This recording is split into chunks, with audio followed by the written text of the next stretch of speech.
Welcome back to PeppTalk. Today we're honored to welcome Dr. Paul Contino, Distinguished Professor of Great Books at Pepperdine and one of the university's most beloved teachers and scholars. Paul, it's a gift to have you with us today. Well, it's a gift to be here. Awesome. Well, to begin, would you mind sharing a bit with our listeners about yourself, your journey to Pepperdine, and what drew you to devote your life's work to teaching and studying the great books? It's a long story and it's a short podcast, but I will tell you that I always loved books. I would borrow every member of the family's library card to take out as many as I could from the library when I was young. And I was an English and psychology major. I thought I'd go into psychology, but I decided after teaching a year in my old high school to go into English. And went to Notre Dame. It's where I met my wife, Mary, and we're both blessed to be teaching at Pepperdine. We raised our children here, our two daughters. We've been here 23 years. When I was finishing graduate school, I was applying to a lot of jobs, and providentially, I received a job offer from Valparaiso University in Indiana, only an hour from Notre Dame, in a place called Christ College, which is the honors college of Valparaiso. And it was a great books curriculum. And I had read Precious Little Plato and Aristotle, but I had to bone up quickly. It was time. It was time.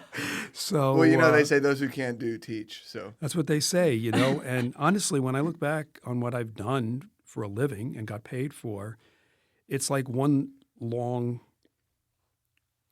period of time when I was learning. I'm still learning, with the students. And, in great books, we don't lecture, we converse. And it's true that in every conversation, you learn something from the interlocutor. So, and that person could be 18 or 58. We're doing an alumni Dante reading group right now. And so anyway, 12 years at Valparaiso, and my wife longed to be in California. We cast our net, and by the grace of God, we got jobs here. So here we are 23 years later.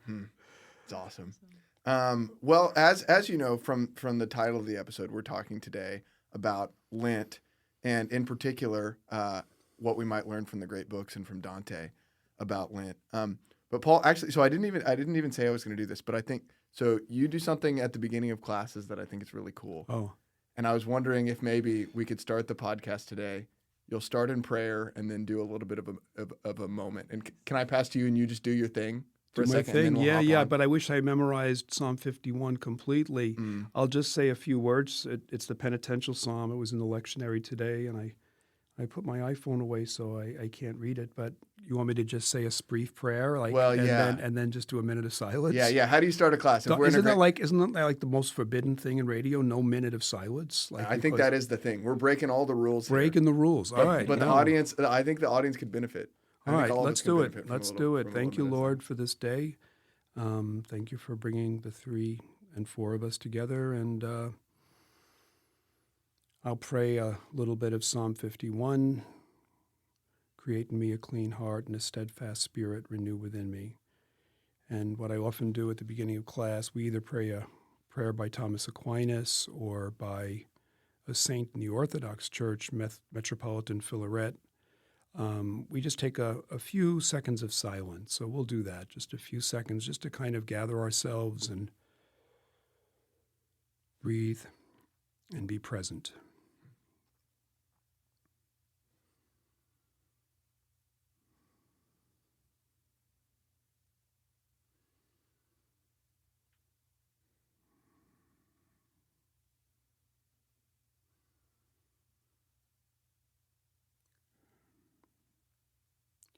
And it's funny because I have a colleague from Valparaiso who sent me an email. He's in the Dante group. And he said, I noticed you say a prayer before we start. Have you been doing that, for all your teaching life? He said, I don't remember doing that unless I go back to 6th grade or something in Catholic school. And I said, since I got to Pepperdine, I've been doing it. And nobody's ever complained. Like on an evaluation, and people, because it's open, it's, you can participate in the vocal part of the prayer. Usually we pray it together, but then just take a minute of silence and use it as you will. So anyway, it helps. It helps us all to get grounded. It's really good. Yeah. So yeah, Paul, as we get going here, I know in the audience, I think there's more and more people across the ecumenical spectrum who are interested in pursuing liturgical practices. Right. Right. And so when we talk about the season of Lent, I think there's probably a lot of people listening out there who might be somewhat familiar, but not completely. So when we get into, okay, what is Lent and how can I practice it and how can I make the most of it? Can you give us a little bit of a 30,000-foot overview? Yeah. What are we shooting for here? I think the word preparation comes to mind. We all confess that Jesus is risen, and we're preparing by going through time that moment in the liturgical calendar when we say Christ is risen. And that's a foretaste of the telos, the goal, the home we all hope for, that goes beyond this mortal life to the life of union with God, communal, beatitude. And we want to prepare for that. And just as somebody would prepare for, well, when you think about ascesis or asceticism, you often think of athletics. You were an athlete, you got to practice before a game. Yeah. You're not going to be good on the court if you don't practice. Yeah. So there's like these practices, and we're also body and soul, and you got to put your body into the practice. And I think the same goes with prayer. Liturgy involves the body. I was reading something in C.S. Lewis where he was saying the devil's first temptation is to say to you, you're really just a spirit, so forget about this body stuff, which is a big mistake. One of the things that Dante emphasizes is the soul is the form of the body, and they're integral with each other. That's why the souls look like bodies. They look like particular people when Dante meets them. And so putting your body where your will and your intellect are can go a long way. Just showing up, be it on Sunday in the community or something extra. That's up to the individual person. I'm going to take a walk every day. I'm going to pray every day at a certain time. And the practice prepares one spiritually for the coming of Christ. It's often spoken about in terms of sacrifice. The sacrifice is one of, purifying the soul, purging the old habits, the things that distract you from paying attention to God, paying attention to what God's will might be. One of the nice things I've been noticing this time reading Dante is how often Virgil says to Dante, stop being distracted, and we live in an age of distraction, obviously. Yeah. And so overcoming that with an exercise of will, I'm going to put the iPhone aside, or I'm not going to watch as much television, whatever form it takes, can prepare one then to be more receptive to the risen Lord. Not that God isn't here all the time. I mean, God is here, obviously. It's the liturgical year is just a way for people to participate in the salvific action that Christ achieves. Yeah. He calls us to participation by calling us adoptive brothers and sisters, adoptive sons of the Father, sons and daughters of the Father. So, and I think that's often the thing, right? It's not that God isn't present with us; Right. He's present with us everywhere. right, But it's, are we prepared to actually receive? Right. Can we actually Right. see and experience Him in the world? right. Or are we so frenetically? There's that T.S. Eliot line where he's like, "We're distracted By from distraction distraction. by distraction." Yeah, no, that's so. Yeah. I mean, he was writing that in the 40s. Yeah. Imagine you showed him TikTok. Yeah, I know. It's kind of like showed him a subway. I think he was thinking about being on the transportation in London, and everybody in the subway now is looking at the iPhone. So getting past that and becoming attuned, becoming mindful, becoming intentionally aware of God's presence each moment. Yeah. And so Lent in particular, right? I think you've done a good job of expressing for us. Part of the reason people will be, I'm going to give up my iPhone, or I'm going to give up social media, or I'm going to give up certain foods, is to kind of prepare our hearts for this season in exactly which we're right. receiving the death and resurrection of Christ. Exactly. And so I think one of the cool things about great books overall and at Pepperdine in particular is it's not like these are just like dusty dead guys who we're just like reading for some intellectual exercise. It's that, no, these actually have real bearing for how we think about how we live the good life in the everyday. And so I would love to hear from you in particular. If people are like, oh yeah, this Lent thing, I really do want to use this 40 days to prepare, to be more aware of God, to be more receptive to Christ in my life. How do the great books, Dante, maybe others, kind of help lead us in that journey? Well, for one thing, they're hard to read. I mean, what I'm getting is students saying, I don't know what the heck he's talking about here. And I said, okay, read it slower and then read the notes, And there's no way around it. Even Augustine, I didn't read Augustine until graduate school. And I've come to love Confessions. That's the book they read before Dante, which is really helpful. And but it takes an active attention to read. And they're not just difficult for the sake of being difficult. They are classics because they're complex, they're complicated, and they're rich. And they call for interpretation, especially Dante in that case. And so one way of just doing reading, I mean, Simone Weil many years ago said that school studies can be a great preparation for prayer and love of neighbor because they require attention. And I think the great books do. Okay, so beyond that, then you get to, and I'll put my glasses on so I can read passages. I remember, so when I was doing this with the alumni, one recent alum remembered in Canto 10 this beautiful moment when so how's purgatory structured? There's like a before purgatory proper, people who delayed for whatever reason or another. Then they enter the door of purgatory, and there are 7 terraces. And the first one is the first 7 deadly sins, pride. And then it goes on to envy and wrath and sloth or acedia. We can talk about some of these, avarice, gluttony, and lust.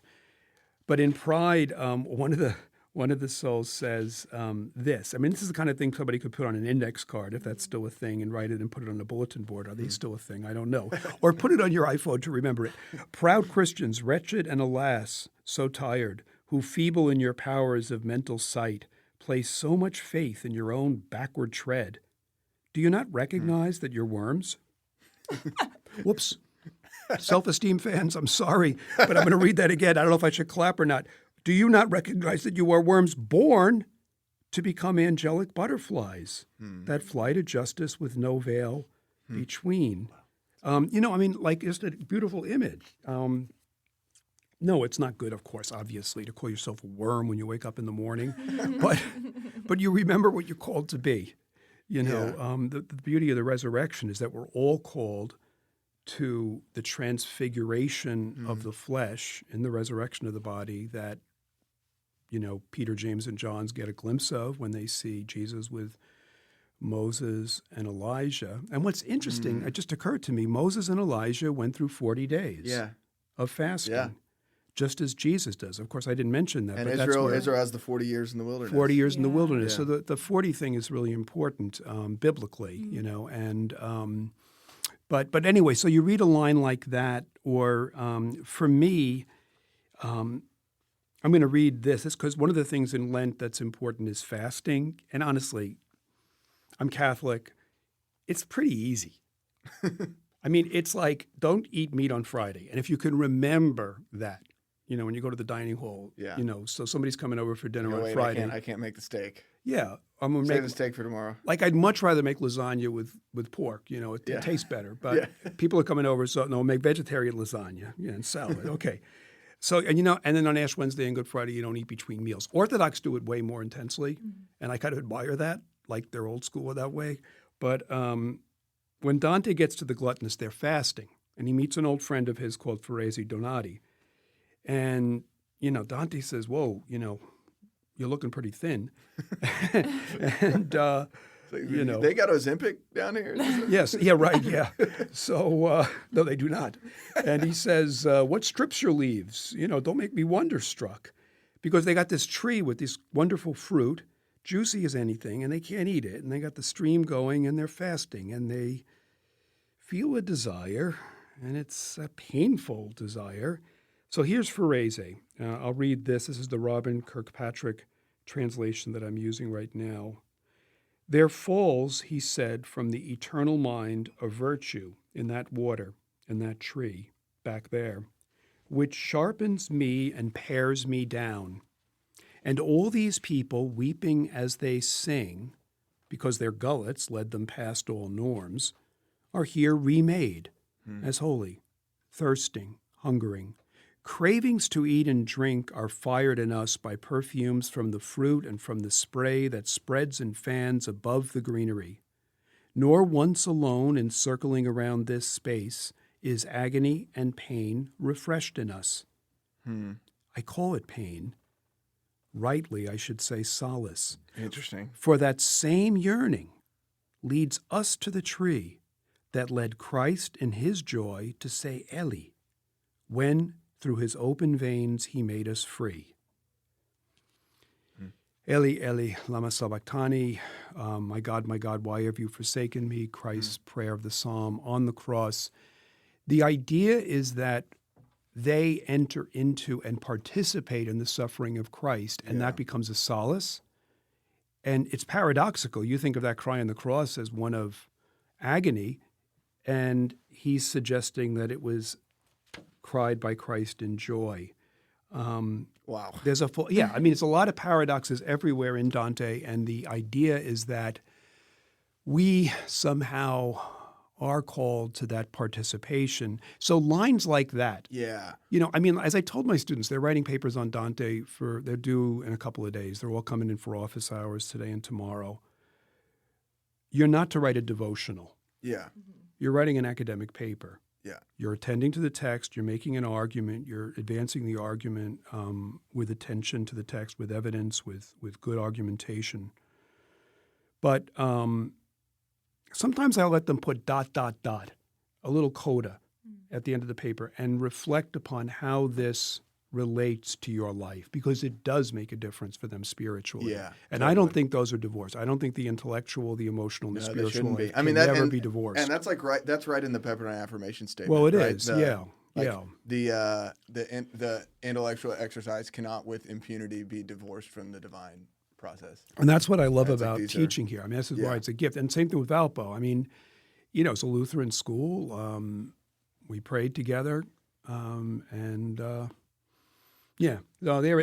think we also read Nietzsche, as I remind people. Yeah, it's not like, totally. and people read Brothers Karamazov, right? And there's Ivan Karamazov with the most powerful argument for rejecting it. And some people read it and do reject it, reject the faith. But it's like, we actually have to engage with that. You got to engage rather with than it. turning a blind eye Exactly. and having this. Yeah. Well, we could really get going on Karamazov, but what I think is amazing, obviously, is that Dostoevsky writes perhaps the most powerful argument for atheism ever written, and doesn't agree with it. No, right? No, he and so doesn't. It's like there's that quote where he's writing to his brother, right? And he says, "It's not as a child that I believe and confess Christ. That's right. My Hosanna has passed through a vast furnace great of doubt." furnace of doubt. Yeah. Small correction. I'm a pedant. I don't think he wrote that to his brother. He wrote it in a notebook. It's in a notebook. Okay. But you're talking to a Karamazov Coby. nerd. You wrote the book on it. Well, I wrote a book. There's a lot I don't know, but I know that was written. It's a fabulous thing. My Hosanna has passed through a great crucible of doubt. Yeah. He knew Ivan. He understood Ivan. And now's my plug for Hallow. Okay, this is a really good podcast that I hope you're all listening to, but you should also know there's a thing called Hallow, and you can download an app. And I helped the people that were doing their Lenten journey, which is already in process. They're reading Brothers Karamazov. Yeah.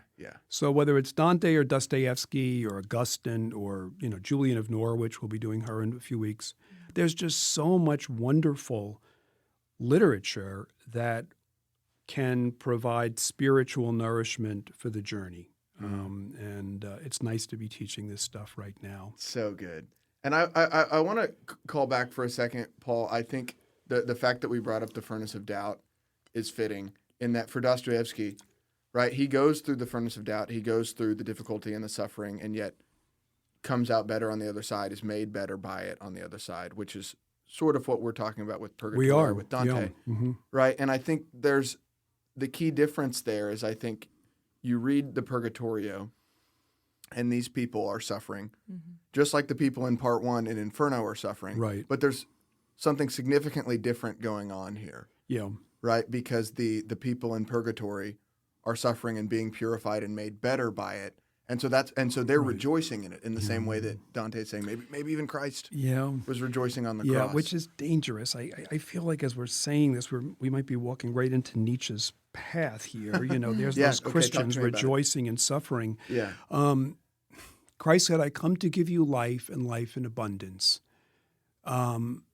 Nietzsche said, Christianity blighted eros, desire, and what's wonderful is that, a couple of popes ago, we had Pope Benedict, and he wrote a series on the theological virtues, faith, hope, and love. First was love. It's called God is Love. And he begins with a very great book's question. Nietzsche says, Christianity blighted eros, all this love of suffering business. Yeah.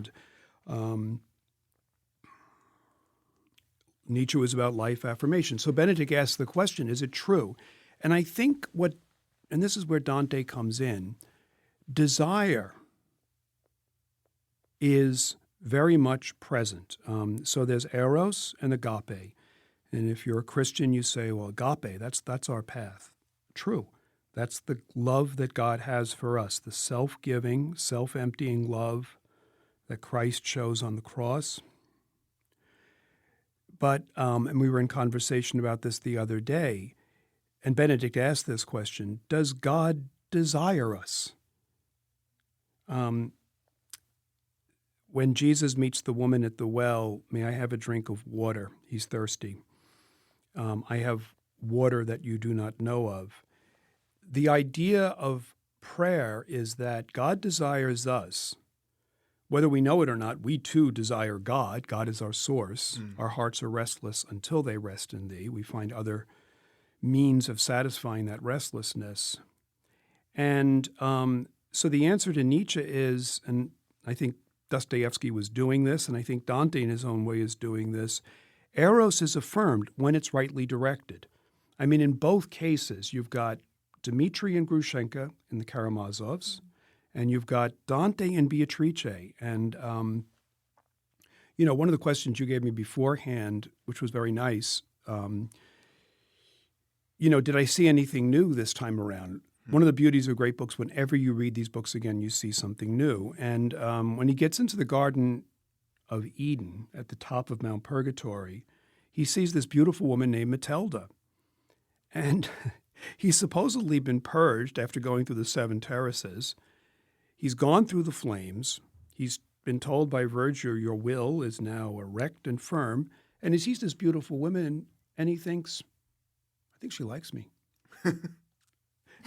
And, maybe I like her too. And maybe there's a stream. I mean, it's just... He's like, maybe it's a romance. We're getting it's just very strange. It's a love story. Yeah.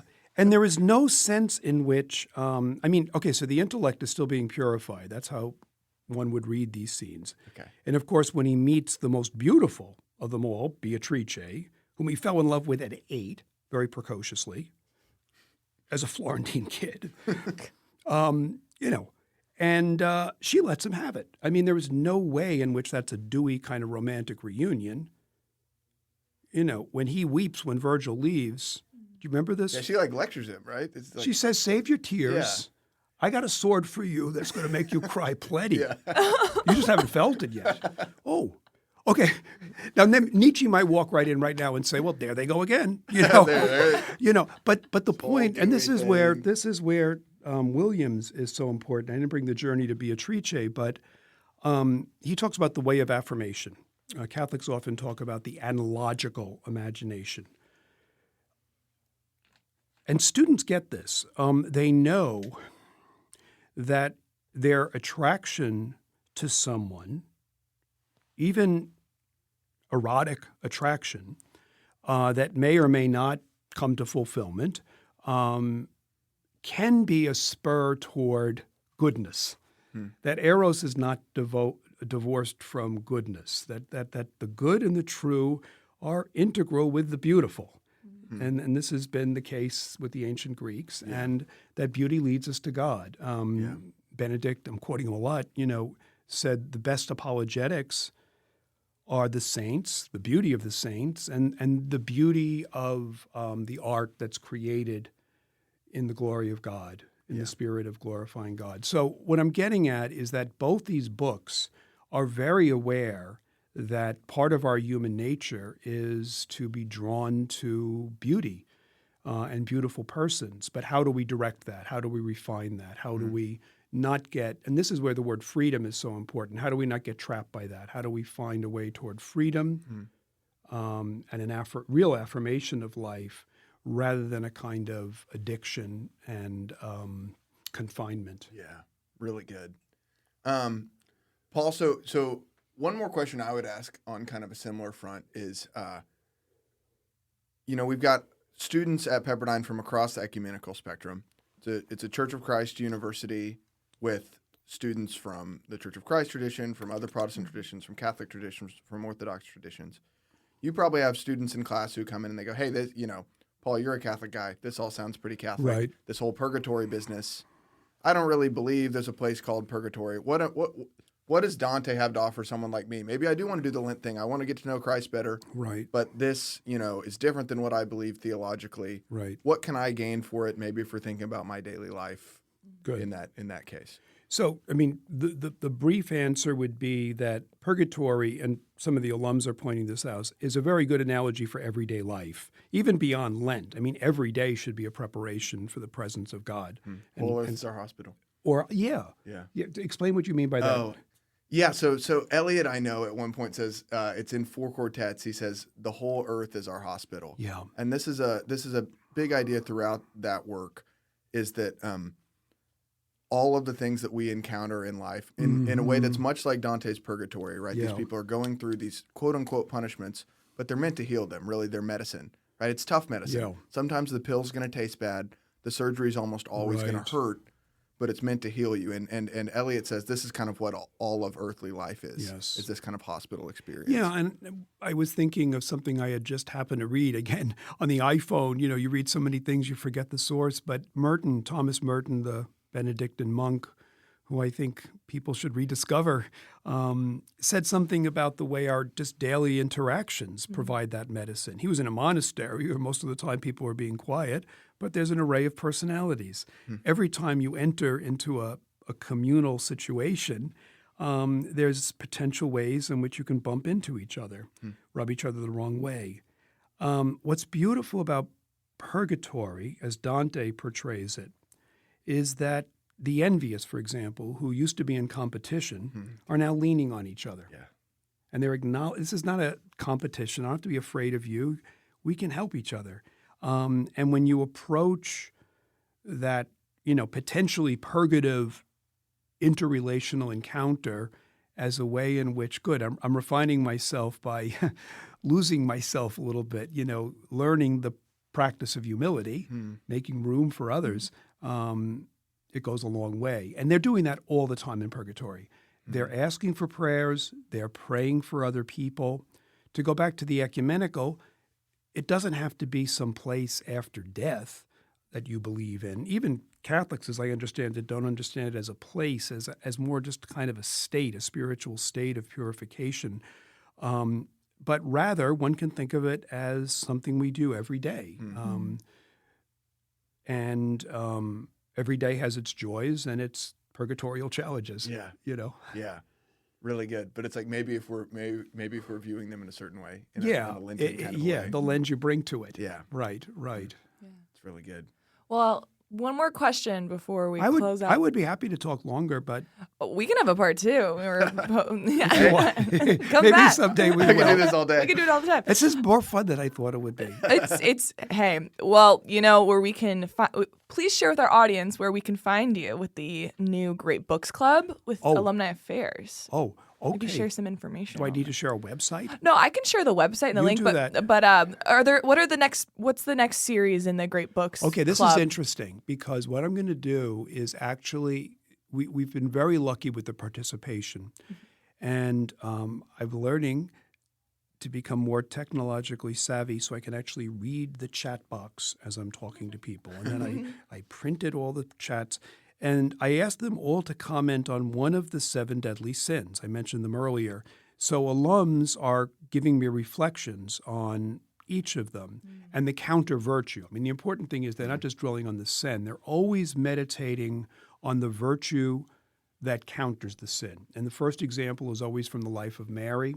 So, for example, pride is countered by the image of the Annunciation. I'm the handmaiden of the Lord. I can go through all 7, and they also meditate on images from the Old Testament. And, part of the beauty of Dante is he says, well, we've got what Augustine called Egyptian gold from the pagan tradition, so we'll have instances from the Greeks and the Romans too. But they're concentrating on humility, countering pride, generosity, countering envy, mildness, countering wrath, zeal and energy, countering acedia or sloth, generosity, countering avarice, temperance, countering gluttony, and then chastity, countering lust. My point is that if they tune in next time, they're going to tune in to hear some really smart alums reflecting on Dante. So if they get the website, all they need to do is contact Chad Quinones in Alumni Affairs and sign on. He'll get them on the registration list. We have 2 more sessions. We're going to get to the top of Mount Purgatory, and then in April we'll go to paradise. So they got a lot to look forward to, and we're using the Robin Kirkpatrick translation.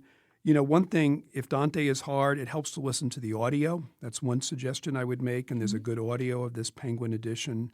The 100 Days of Dante, which was brought about by Baylor, and it's available to anybody online. Series of brief 10-minute lectures on each of the 100 cantos. There's all kinds of good ways you can explore this. Yeah. Well, awesome. I will make sure for our listeners who aren't familiar to link info about this Great Books Club with Paul. It's quite a pleasure watching it grow. I think it's fun. There's over 200 people now. Yeah. Depending on the week, there's always been like at least close to 100 on the Zoom call, which is fun. And people are actually on the Zoom. So I'm kind of always like a doomer about technology and Zoom classes, they're not sitting. Yeah. But it has been really cool to see like everybody's got their cameras on, everybody's participating. Everyone's bought in. And it really is kind of like the most joyful, nourishing Zoom experience I can think of. Well, that's pretty cool. We have the recordings available for the first 2 sessions. I'm afraid to look at them. Oh, no. You look great. But that's on our PeppLearn website, which has so many different topics and fun things that the university does for lifelong learning. So I will link both of those in the description. Paul, thank you so much. Thank you, Alexa. Thanks so much. And thanks, Coby. It's fun to talk with you guys, even with a microphone in front of me and earphones on my heads. Thank you. Well, we'll have to have you back soon. For my listeners, we'll see you next time on the Pep Talk. Thank you, guys. Thank you. Bye-bye.